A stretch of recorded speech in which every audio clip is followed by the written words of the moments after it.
Dear friends, I'm Shanice J., lover of God, health, and fitness, living testimony of God's healing, a woman of willpower.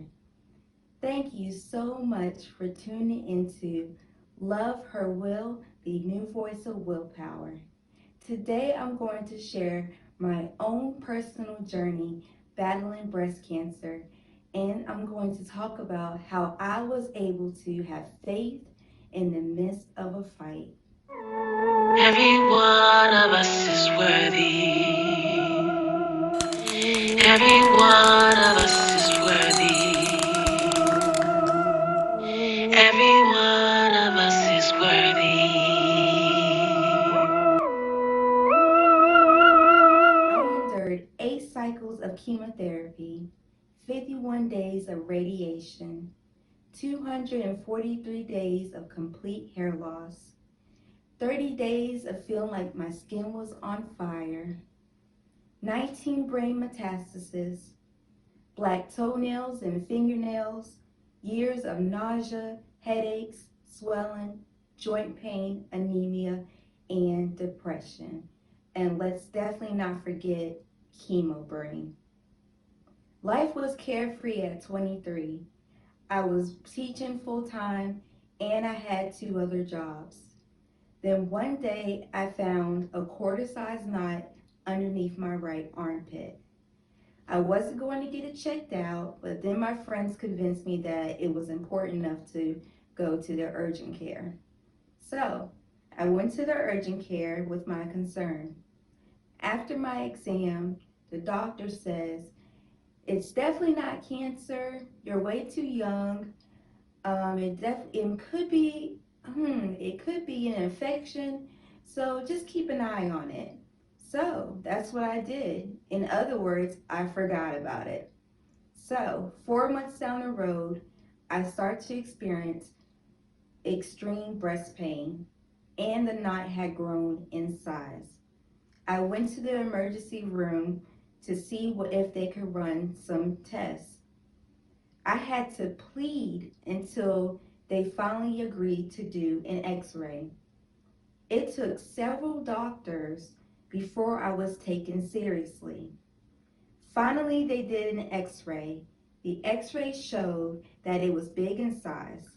Still, the doctor did not think it to be cancer, so he scheduled a biopsy to confirm that it wasn't cancer. A week later, it's February 6, 2013. We are at Wake Forest Baptist Hospital on the cancer floor. My mother and I are standing in front of oncologists, holding our breaths while waiting to have the results. The oncologist enters the room. Her face turned serious and her eyes glossy from tears. And she says, I'm sorry, Miss Johnson, but you have breast cancer. I am shocked and didn't anticipate these results. I am so sorry. I instantly went numb as my mom shed tears. It felt like a nightmare. From that time to my mastectomy, I felt like I was having an outer body experience. It just didn't feel real yet.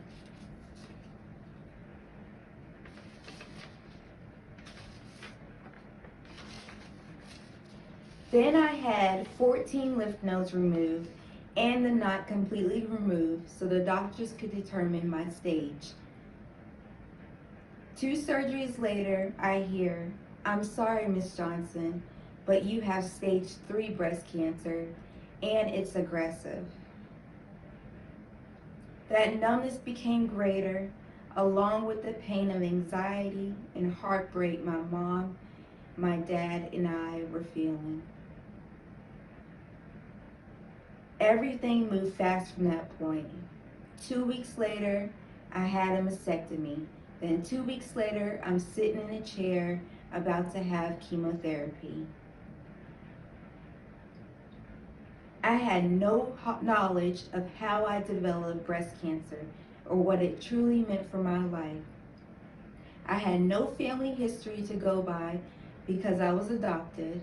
And then 3 years later, after finding my family, I still didn't have any information as to how I contracted breast cancer. I didn't understand how or why this was happening to me. I thought I lived a fairly healthy life, exercising, eating pretty well. Although I did not know the why or how, I eventually knew I had my faith and my willpower to strengthen my mind and my willingness to not only survive, but to thrive. So, I was well involved in church. That's where I pulled all my strength from. I swore to myself that I would pray and just keep fighting. I prayed and I leaned on God, on His word, that I would live and not die. I believe surviving is just waking up every morning and just going through the motions. But thriving is to continue to accomplish goals. Thriving is to enjoy life. Thriving is gratitude and aspirations. So what did I do? I kept thriving. During the last 7 years, I've educated myself on breast cancer. I changed my lifestyle. I changed my diet. I became a vegetarian. And I went back to school to get my master's degree in mathematics. And I won my pro card in bikini bodybuilding. I made the most of each day. Once again, I was excited about life. Then, January of 2020, I started to have high levels of pain in my right hip. I didn't think too much of it because I was working out every day, sometimes twice a day. So I honestly thought I pulled a muscle or twisted something. But after a couple weeks went by, I knew something was wrong. I wasn't able to walk or drive. So due to the pain, I went to the emergency room and urgent care several times. All the doctors did was give me a shot and sent me on my way. At that point, it had already been 4 weeks. Then the orthopedic doctor told me, hey, come back in 6 weeks. And I'm like, it's already been a month. Like, how much more information do you need from me? I'm in pain, help me. So after pleading again, it felt like 2013 all over again. I had to plead for my case. So finally, the orthopedic doctor did an x-ray. Well, not an x-ray, an MRI. MRI shows like the muscles and stuff in your body. Due to the pain, so after a week, I saw an appointment pop up in my health app to see my oncologist.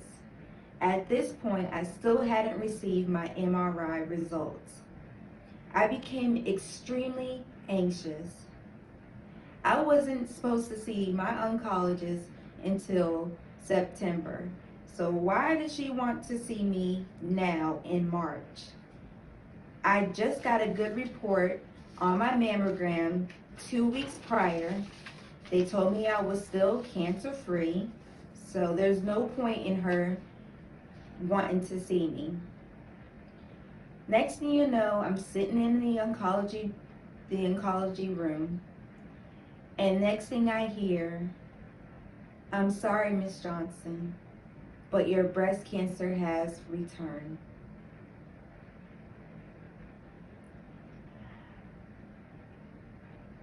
It felt like 2013 all over again.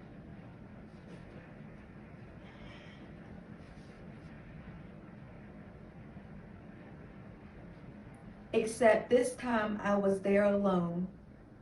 I broke down in tears. It felt like someone was squeezing my heart.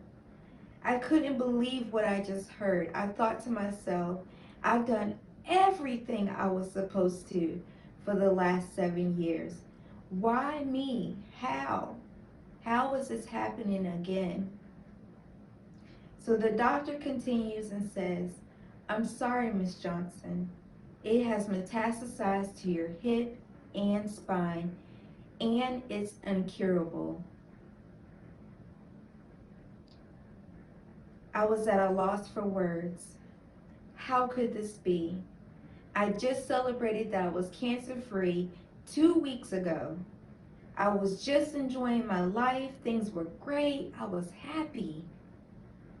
They started me on oral chemotherapy and radiation right away. 2 months later, I start to experience headaches every day. So the doctor decided to do a brain MRI. Then when I just thought things couldn't get any worse, I get a phone call from the doctor. And next thing I hear is, I'm sorry, Miss Johnson, but you have 19 brain metastases. And you're gonna need radiation to the brain. So here I am on a walker, unable to stand for more than 5 minutes, daily pain in my hip, my spine, and my head, now facing a lower survival rate. My life was interrupted by the unexpected once again. I was devastated. I cried many days, but strangely, although the news was terrible, I still felt prepared. With this battle, this time around I was equipped mentally, physically, and spiritually to take on this battle. I have the best support group of family and friends. Also, I've beat this battle once before, so I know I can do it again. I truly understand that change is not easy and adversity can be difficult. We can't let this keep us from doing what's important. So, if you're faced with the unexpected as I was, I believe nurturing the body, mind, and soul is the key to winning. Prayer, faith, and fitness are the formula to victory. I'm not saying it'll be easy, but you will survive. An author once said, a mind troubled by doubt cannot focus on the course to victory. Therefore, faith in the midst of a fight can help you win. Thank you for hearing my story. Be encouraged. Love, her will.